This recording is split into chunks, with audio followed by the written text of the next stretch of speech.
महिला प्रबोधन मंडळाद्वारे आयोजित संस्कार कवच या संस्कार मालिकेअंतर्गत मी सौ विजया पाध्ये.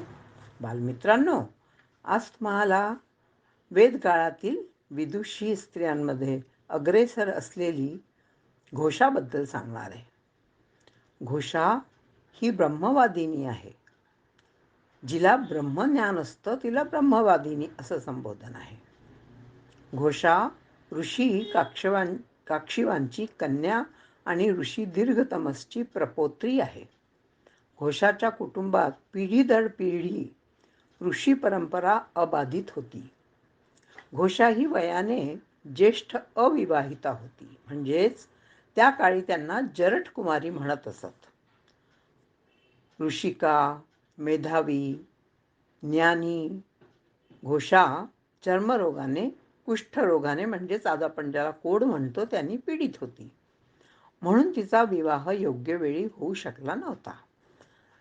जरठ कुमारिकांच्या भावभावनांचे, समस्यांचे, सुखदुःखाचे प्रतिबिंबच जणू तिने रचलेल्या सुक्तांमध्ये उमटलेले दिसून येतात. घोषा ऋग्वेदाच्या मंडळ 10च्या सूक्त 41ची आणि ऋचा 140ची रचयिता आहे. वेदकाळात आई वडील, पालक हे आपल्या मुलींना वरपसंतीबाबत पूर्ण स्वातंत्र्य देत असत. पण मुली स्वच्छंद नसून आपल्या मर्यादा जाणत होत्या. मुलींची मान्यता असेल तरच विवाह होत असे. तसा उल्लेखच आहे, भद्रा वधुर्भवती यत्सु पेशाः स्वयं सा मित्रं बनुते जनेचित. त्यावेळेचा समाज उदार मनाचा होता. शारीरिक व्यंगामुळे मुलीचा विवाह राहिला असे होत नव्हते. अंधकन्यांचे सुद्धा विवाह होत असत. परंतु कुष्ठरोग सारख्या रोगाबाबत तो कमी होईपर्यंत व पूर्णपणे दूर होईपर्यंत मुलींचे वय वाढत असे. त्यामुळे ती जरठकुमारी होत असे. स्वतःचे कुष्ठरोग बरे करण्यासाठी घोषा अविरतपणे प्रयत्नशील होती. तिने देवांचे वैद्य अश्विनी कुमारांची प्रार्थना केली, आराधना केली आणि त्याचे योग्य फळही तिला मिळाले. अश्विनी कुमारांच्या उपचारांमुळे तिचा रोग पूर्ण बरा झाला. बरेचदा शारीरिक रोग नष्ट करणं सोपं असतं, परंतु समाजाकडून दुर्लक्षित, उपेक्षित स्त्रियांचे मन दुखावले जाऊन असंतुलित होण्याची शक्यता असते. बरे झाल्यावर तिला आपली चूक गवसली की माझ्या आईवडिलांनी मला मुलाप्रमाणेच शिक्षण दिले. त्यांना माझ्या विवाहाची चिंता नव्हती असेही नाही, पण मी आईवडिलांवर उगीच राग काढला आणि तसा तिने उल्लेखही केला आहे.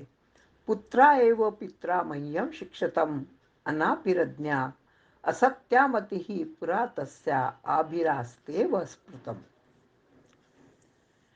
योग्य वेळी सुयोग्य मुलाबरोबर तिचा विवाह झाला आणि पुढच्या आयुष्यात ती सुखी झाली.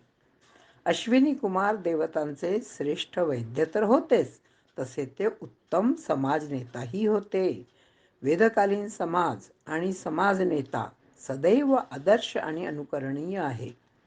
समस्त जरठ कुमारिकांचे प्रतिनिधित्व करणारी, आपल्या रोगाने खचून न जाता त्यावर मात करणारी, आपल्या ज्ञानाने समाजात अभूतपूर्व ठसा उमटविणारी, प्रगल्भ विचारांची ब्रह्मवादिनी ऋषिका घोषा आमच्या इतिहासाचा प्रकाश पर्व आहे.